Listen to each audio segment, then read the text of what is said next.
Hey everybody, welcome to another Crack-A-Pack Tuesday on the Mana Leak. I'm John as always, and we've got more Dragons of Tarkir to open. We're going to crack this pack open and we're going to see what we've got and what we would take pack one, pick one.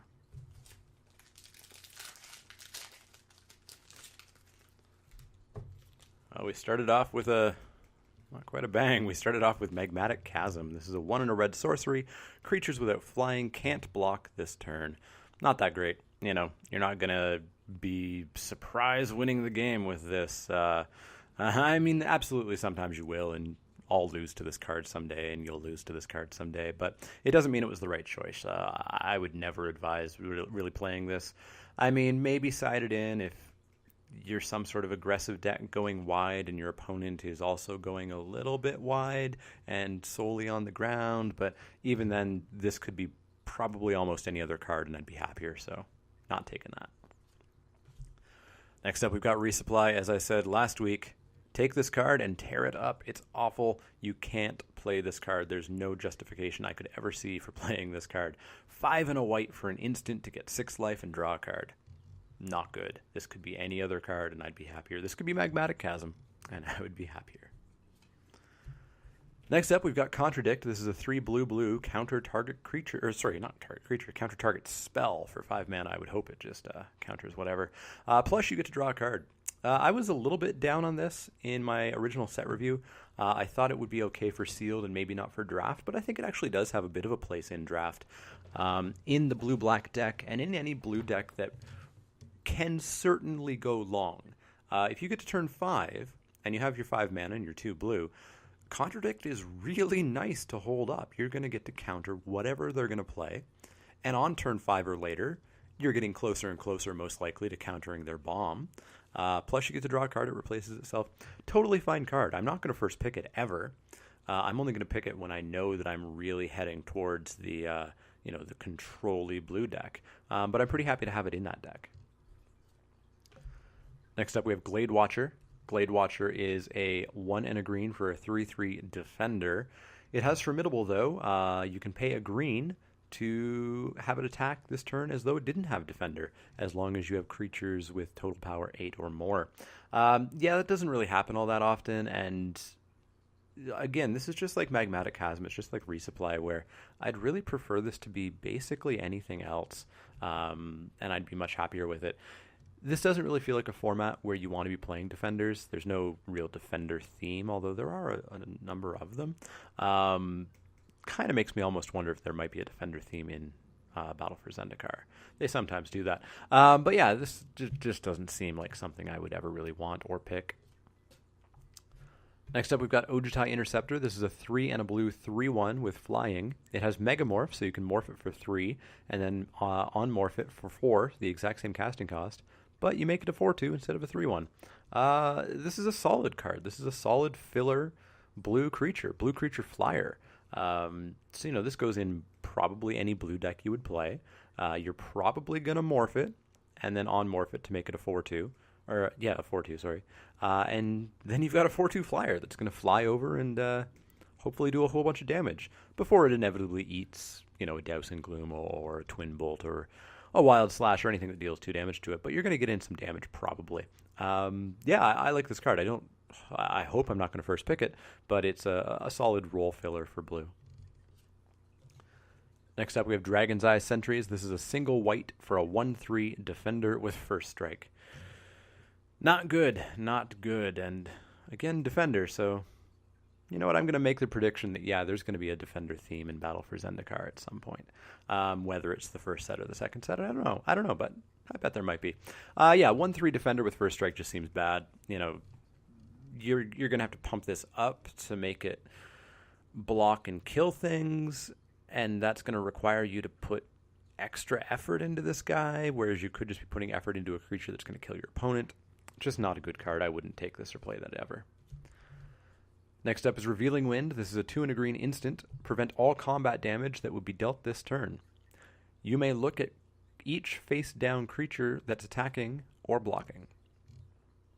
So, yeah, it's Fog with probably the least useful extra ability I've ever seen on a Fog. And you have to pay an extra mana for that. Yeah, this is bad. You don't ever play fogs. We've talked about that before. You hopefully have heard that speech a number of times. Don't play fogs. Don't play fogs with extremely minimal upsides. Play one-sided fogs. Those are okay. Next up, we have Sarkhan's Rage. This is a good card. 4 and a red for an instant. Sarkhan's Rage deals 5 damage to target creature or player. If you control no dragon, Sarkhan's Rage deals 2 damage to you. Whoop-de-doo. I don't care about taking 2 damage if I'm dealing 5 to a creature or just to my opponent's face. That's going to kill almost anything your opponent has in most cases. And if you take 2 damage to do that, I'm totally okay with that. Desperation move, you could also force a draw. If you were at 2 and your opponent's at 5, you cast this and the game is over in a draw and you go on to the next game. But yeah, this is just a solid removal spell. Ever so slightly expensive, but still totally fine, and instant speed. Next up, we've got Vial of Dragonfire, another piece of removal, but much different. This is a 2-mana artifact, so it comes down, just sits there, and then you can pay 2, tap it, and sack it to have it deal 2 damage to target creature. You can't hit your opponent. That's the first strike against it. And the second strike is that your opponent obviously sees this removal coming a million miles away. You're not holding up mana to, maybe have a removal spell in your hand. Your removal spell is sitting there on the battlefield in clear view. It's okay. I like it a little bit more in sealed, but I don't think I'd ever really want to play this in draft. If I needed a 23rd card, sure, but otherwise just not going to look to play it or pick it. Next up, we have Butcher's Glee. I've been pretty happy with Butcher's Glee. It's 2 and a black. Target creature gets +3/+0, gains lifelink until end of turn, and regenerate it. So, yeah, your creature is probably going to kill whatever is attacking and you're blocking with, or if you're attacking and it's being blocked by. Plus, you're going to gain a minimum of 4 life, assuming you're attacking with a 1/1. If you're attacking with anything bigger, you're going to gain a large chunk of life, and that creature's going to live through whatever happens, unless your opponent double kills it. This card's fantastic. I quite like it. It's not first pickable. You don't first pick generally any combat tricks. There are some super awesome rare ones that may be, sure, but this isn't a first pick card. But if you're in black, I really like this card. I'm a fan of it. Next up, we have Silumgar's Scorn. We're into the uncommons. This is, it looks like Counterspell. It's blue, and you counter target spell, unless its controller pays 1 mana. However, as an additional cost to cast it, you can reveal a dragon from your hand. And if you do reveal a dragon, or if you have a dragon on the battlefield, it is Counterspell. It just counters the spell. So this is unfortunate because without the dragon, this card's awful. Unless your opponent is tapping out, they're going to have that 1 mana. And the later and later and later the game goes, the worse and worse and worse and worse and worse this card becomes, because 1 mana becomes negligible. Your opponent's going to have 1 mana, and so this card just becomes useless. If you had, I don't know, maybe 3 dragons, I might even want 4 to guarantee that this is going to be a counterspell. It could be okay, but we've talked about this. You're just not going to have 3 or 4 dragons in your deck. You're going to be lucky if you have 1. And if you are playing a bunch of the uncommon dragons, you may not have that good of a deck. So ultimately, I just don't think Silumgar's Scorn is any good, unfortunately. Maybe in Constructed, but not here. Next up, we have Seismic Rupture. This is a 2 and a red sorcery. Seismic Rupture deals 2 damage to each creature without flying. Yours and your opponent's, by the way. Not that awesome. It's Pyroclasm, sort of, but more expensive and doesn't hit everything. If you want some sort of board wipe in red, I guess this is here, but I think in red you're usually going to be pretty aggressive with a lot of creatures on the battlefield that generally have 1 or 2 toughness, so you're going to be blanking your own field as well. Just doesn't seem good. I haven't really ever seen a use for this, so not going to pick it or play it, I don't think. Next up, we've got Silumgar Sorcerer. This is a 1 blue, 2/1 flash flyer with exploit, and when it exploits a creature, counter target creature spell. This is a good card. I like this guy quite a bit. A 2/1 flyer for 3 is fine.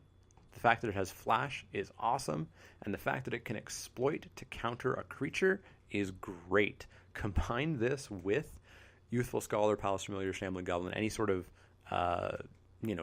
when it dies effect, this becomes just incredible. I love this card, probably in no small part because of my love of blue-black in this format. But yeah, this guy is just great. This guy has so much power built into him. Pretty happy to see him here. Our rare is a mythic, and it's a big one. It is Shore Crasher Elemental. It's a blue, blue, blue for a 3/3. And let's read this out of order. It's got Megamorph, so you can pay 3 and morph it, and then pay 4 blue to unmorph it and make it a 4/4. You can pay a blue to exile Shore Crasher Elemental, then return it to the battlefield face down, so morphed, under its owner's control. So you get to avoid removal, avoid anything like that, and bring it back down as a 2/2. You need to then have the mana to unmorph it before they have more removal. So be aware of that.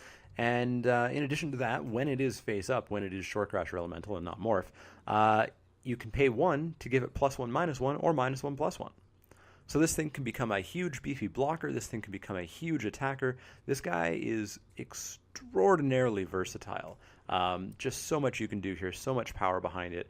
If it's a 4/4 and you pump it, 3 times, you can make it just huge. You can make it a 7/1.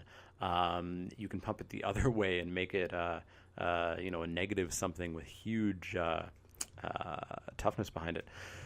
And yeah, it's just so evasive for removal and whatnot because of the exile ability. I love this card. I think it's fantastic. I haven't had a chance to play with it. I've played against it, and it was definitely scary. Luckily, my opponent misplayed it a lot, and I was able to remove it pretty easily because they didn't watch their mana.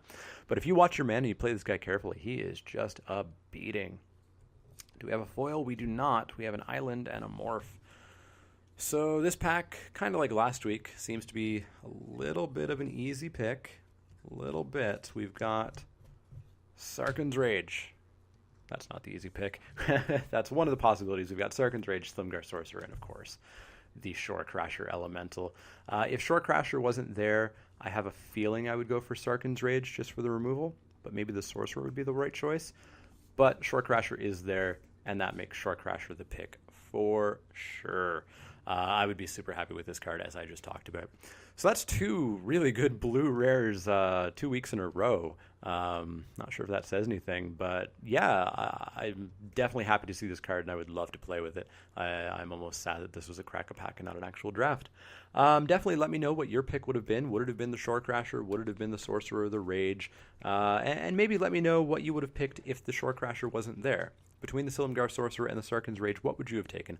I love hearing people's opinions on what they would have taken from packs that I open. I don't think that I'm the be-all and end-all at all. I love to get more opinions to get discussion going, to help you guys learn, to help me learn, to help everybody learn. As always, if you have any questions, comments, suggestions, you should let me know. You can find me on Twitter at the Mana Leak. That's L-E-E-K, like the vegetable, not the card. And you can also find me on Facebook at facebook.com/themanaleak. You've already found me here on YouTube. If you like the videos, you can click those little thumbs up icons to give them likes and get them up there in the YouTube rankings. And you can also subscribe to my channel. There's a button below the video, and there's a button in the outro of each video.